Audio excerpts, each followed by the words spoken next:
বিসমিল্লাহির রহমানির রহিম। জাতির পিতা বঙ্গবন্ধু সরকারি হাই স্কুল কর্তৃক আয়োজিত অনলাইন ক্লাসে সকলকে স্বাগত। মহামারী করোনার মধ্যে স্বাস্থ্যবিধি মেনে সকলে বাড়িতে অবস্থান করে সুস্থ আছো, ভালো আছো এবং পড়াশোনা চালিয়ে যাচ্ছ এই প্রত্যাশা করি। আজকে আমি তোমাদের সম্মুখে হাজির হয়েছি ধারাবাহিকভাবে ষষ্ঠ শ্রেণীর বিজ্ঞান বই নিয়ে। আজকে আমি ষষ্ঠ শ্রেণীর বিজ্ঞান বইয়ের চতুর্থ অধ্যায়ের পাঠ 5, 6, 7 নিয়ে আলোচনা করব। আশা করি তোমরা বই খাতা কলম নিয়ে প্রস্তুত আছো। মূল পাঠে চলে যাওয়ার আগে আমরা হোয়াইট বোর্ডে একটি ছবি দেখে নিব। তোমরা হোয়াইট বোর্ডের ছবিটি লক্ষ্য করো। ছবিটিতে তোমরা কি দেখতে পাচ্ছ? হ্যাঁ, তোমরা ঠিক ধরতে পারছো, একটি কাণ্ডের ছবি দেখতে পাচ্ছ, একটি শাখা কাণ্ডের ছবি দেখতে পাচ্ছ। তাহলে আজকে আমাদের পাঠ হচ্ছে কাণ্ড। আজকের পাঠ হচ্ছে কাণ্ড। আমরা কাণ্ড নিয়ে আলোচনা করব। কাণ্ড কি, কাণ্ডের শ্রেণীকরণ, কাণ্ডের কাজ, মানব জীবনে কাণ্ডের প্রয়োজনীয়তা ইত্যাদি বিষয়গুলো নিয়ে বিস্তারিতভাবে আলোচনা করব।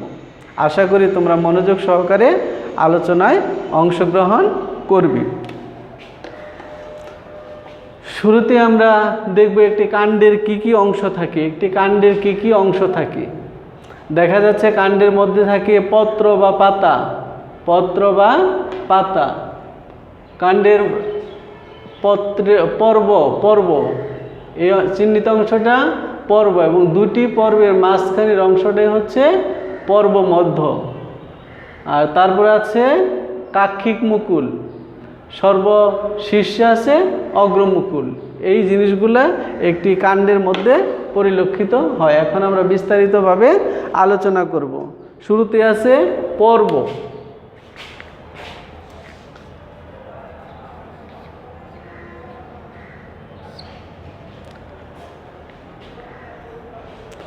আমরা শুরুতে কাণ্ড কাকে বলে এই জিনিসটা আগে জেনে নিব, অর্থাৎ কাণ্ডের সংজ্ঞা।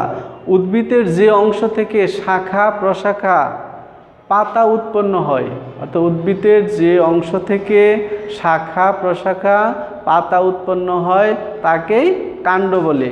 কাণ্ডে পর্ব, পর্বমধ্য, মুকুল, অগ্রমুকুল, কাক্ষিক মুকুল ইত্যাদি পরিলক্ষিত হয় বা দেখা যায়।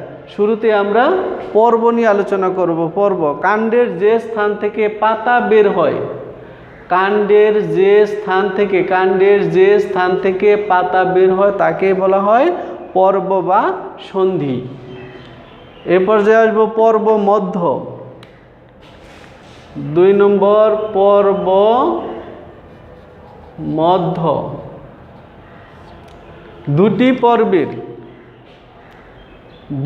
পর্বের মধ্যবর্তী অংশই হচ্ছে পর্ব মধ্য। দুটি পর্বের মধ্যবর্তী অংশই হচ্ছে পর্ব মধ্য। পর্ব মধ্য গাছকে খাড়া রাখতে এবং বৃদ্ধিতে সহায়তা করে। পর্ব মধ্য থেকে কোনো ধরনের মূল, পাতা বা শাখা সৃষ্টি হতে দেখা যায় না বা সৃষ্টি হয় না। এই পর্যায়ে আমরা মুকুল নিয়ে আলোচনা করব।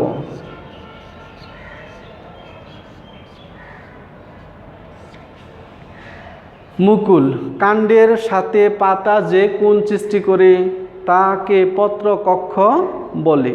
সাধারণত মুকুল এ পত্রকক্ষে জন্মে, তবে শাখার অগ্রভাগে মুকুল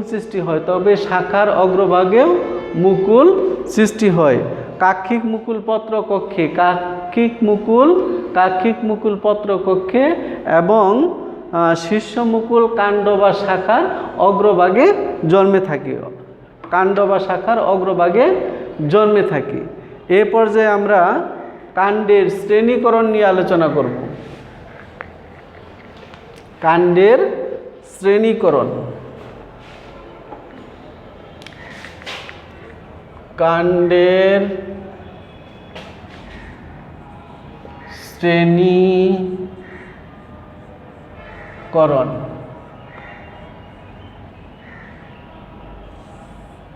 কাণ্ডের শ্রেণীকরণ।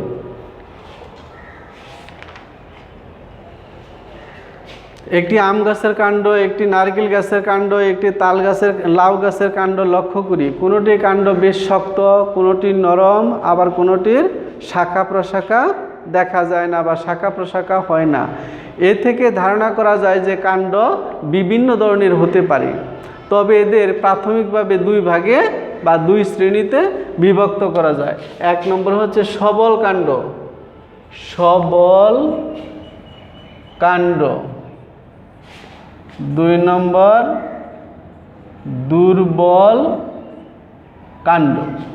এখন আমরা সবল কাণ্ড নিয়ে আলোচনা করব।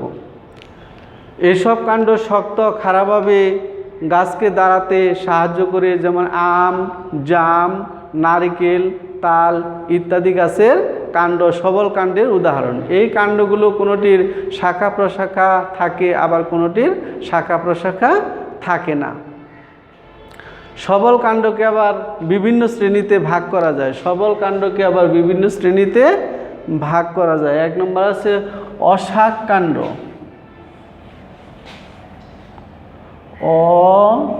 অশাক কাণ্ড। অশাক কাণ্ড। এসব কাণ্ডের কোনো শাখা হয় না। কাণ্ডটি লম্বা হয়ে বেড়ে ওঠে। এর শীর্ষে পাতার মুকুট থাকে। নারকেল, তাল, সুপারি ইত্যাদি গাছের কাণ্ড অশাক কাণ্ডের উদাহরণ। অশাক কাণ্ডকে আবার অশাক কাণ্ডের উদাহরণ। খ নম্বরে আছে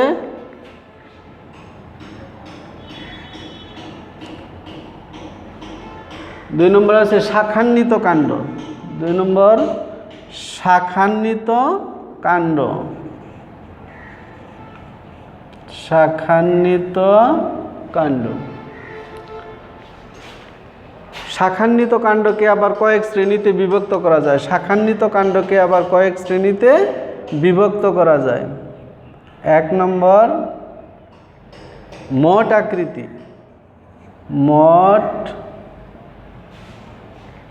মোট আকৃতি। মোট আকৃতি। কোনো কোনো গাছের কাণ্ড থেকে শাখা প্রশাখা সৃষ্টি হয় এবং যে পূর্ণাঙ্গ গাছটিকে একটি মঠের ন্যায় দেখায় বা মঠের ন্যায় আকৃতি ধারণ করে। সম্পূর্ণ গাছটি নিচে থেকে উপরের দিকে ক্রমশ মঠের ন্যায় আকার ধারণ করে। দেবদারু, বিলিতি ঝাউ ইত্যাদি মঠ আকৃতি গাছের উৎকৃষ্ট উদাহরণ। এখন আমরা মঠ আকৃতি কাণ্ডের বৈশিষ্ট্যগুলো জেনে নিব। মঠ আকৃতি কাণ্ডের নিচের শাখাগুলো বড় এবং ক্রমান্বয়ে উপরের দিকে শাখাগুলো ছোট হয়ে থাকে। মঠ আকৃতি কাণ্ডের শাখা প্রশাখাগুলো উপরের দিকে বৃদ্ধি পায়। মঠ আকৃতির কাণ্ডের প্রধান কাণ্ডটি বেশ লম্বা হয়ে থাকে। মঠ আকৃতির কাণ্ডের উপরের শাখা প্রশাখাগুলো আকারে ছোট হয়। মঠ আকৃতির কাণ্ডের শীর্ষে পর্যন্ত প্রধান কাণ্ডটিকে শনাক্ত করা যায়।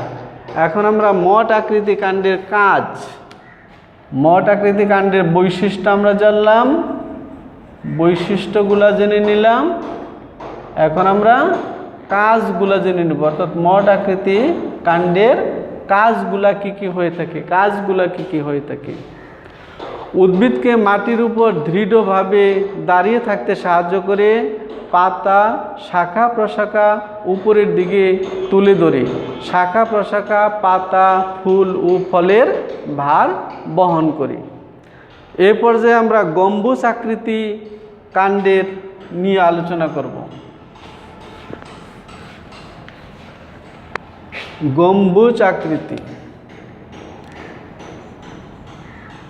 গম্বুজ আকৃতি কাণ্ড। গম্বুজ আকৃতি কাণ্ড। কোনো কোনো গাছের কাণ্ডটি খাটো ও মোটা হয় এবং শাখা প্রশাখাগুলো এমনভাবে এই প্রধান কাণ্ডে বিন্যস্ত হয় যে গাছটিকে একটি গম্বুজের ন্যায় দেখায়।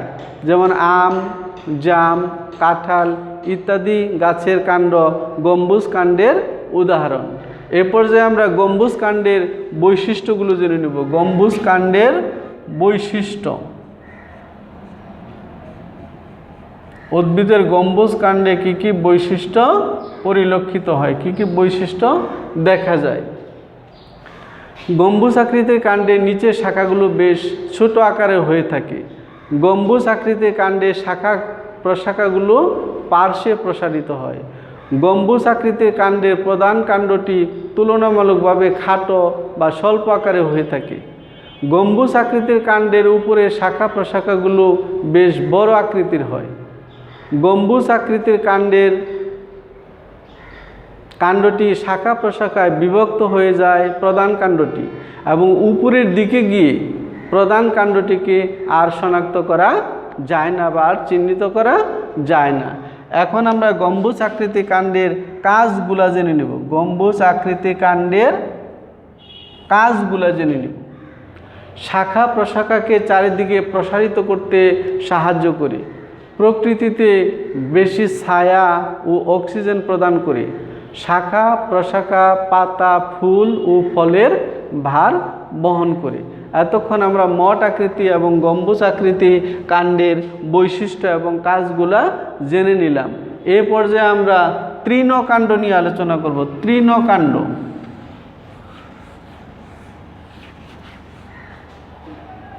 তৃণকাণ্ড তৃণকাণ্ড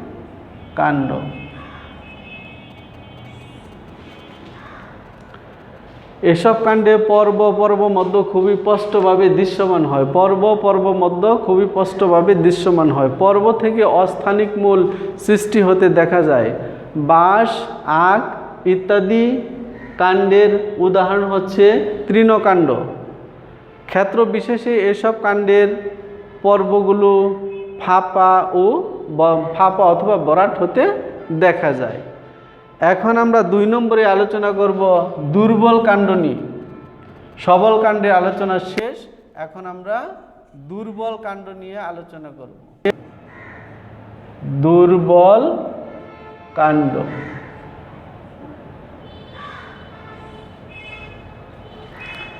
কিছু উদ্ভিদের কাণ্ড খাড়াভাবে দাঁড়াতে পারে না, তাই মাটিতে ভর করে বা মাচার উপরে তারা বৃদ্ধি পায়। এদের কাণ্ডে সাধারণত কাষ্ঠ থাকে না। এদের কাণ্ডে সাধারণত কাষ্ঠ দৃশ্যমান হয় না বা থাকে না, তাই এরা দুর্বল এবং নরম আকৃতির হয়ে থাকে। এদের কোনোটি লতানু, কোনোটি শয়ান। এদের মধ্যে কোনোটি হয় লতানু, কোনোটি হয় শয়ান, আবার কোনোগুলো হয় আরোহিণী।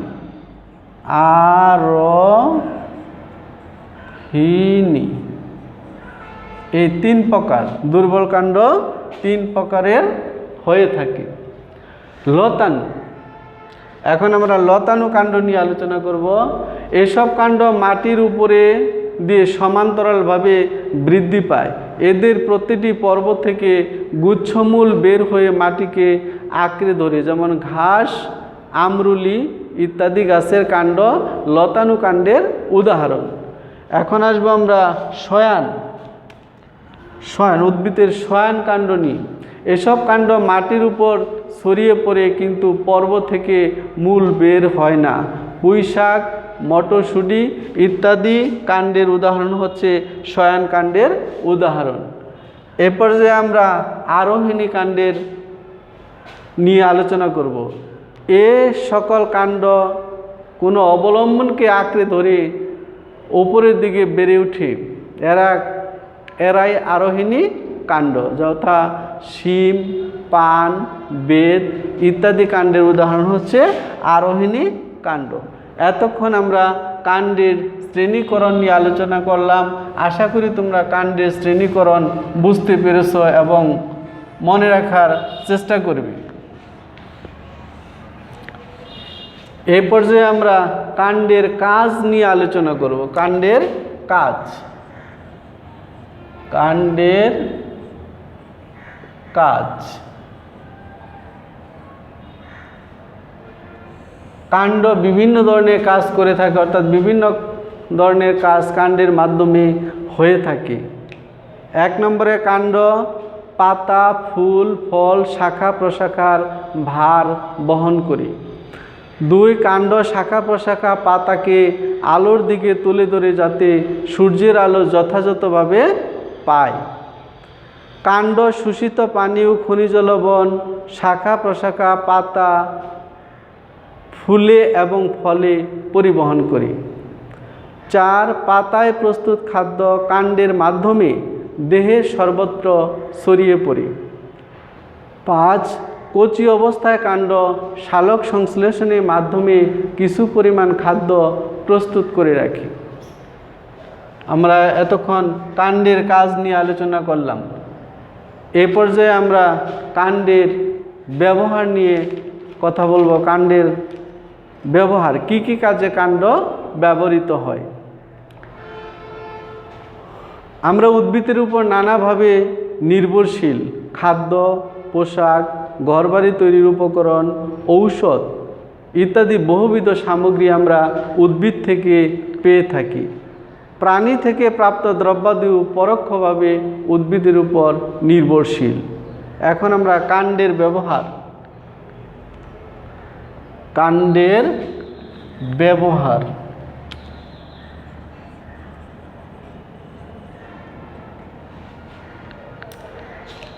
বিরুৎ জাতীয় উদ্ভিদের কাণ্ড আমরা খাদ্য হিসেবে গ্রহণ করে থাকি।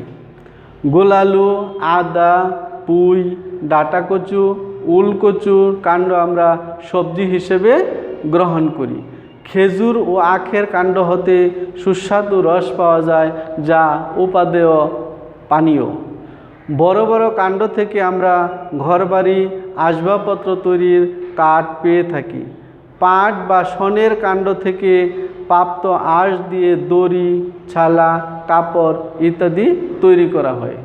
আশা করি আজকের আলোচনা তোমরা মনোযোগ সহকারে শুনেছ এবং আত্মস্থ করার চেষ্টা করেছ। আজকের আলোচনা আমাদের এ পর্যন্তই শেষ। এখন তোমরা বাড়ির কাজ লিখে নাও। তোমরা খাতা নিয়ে রেডি হয়ে বাড়ির কাজ লিখে নাও। কাণ্ডের কাজগুলো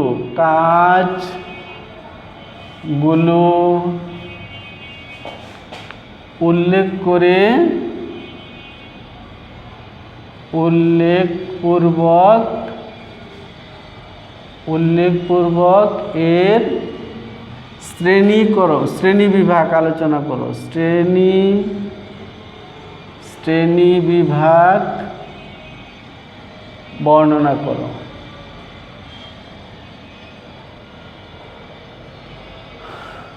আজকের মতো ক্লাস এখানেই শেষ। এরপরে আবারও কোনো টপিকস নিয়ে, কোনো বিষয় নিয়ে তোমাদের সাথে আগামী সপ্তাহে আবার দেখা হবে। সে পর্যন্ত তোমরা ভালো থাকো, সুস্থ থাকো এবং নিরাপদে থাকো, পড়ালেখার সাথেই থাকো, এই প্রত্যাশা রেখে আজকের ক্লাস এখানে শেষ দিচ্ছি। ধন্যবাদ সবাইকে। সবাই ভালো থাকবে।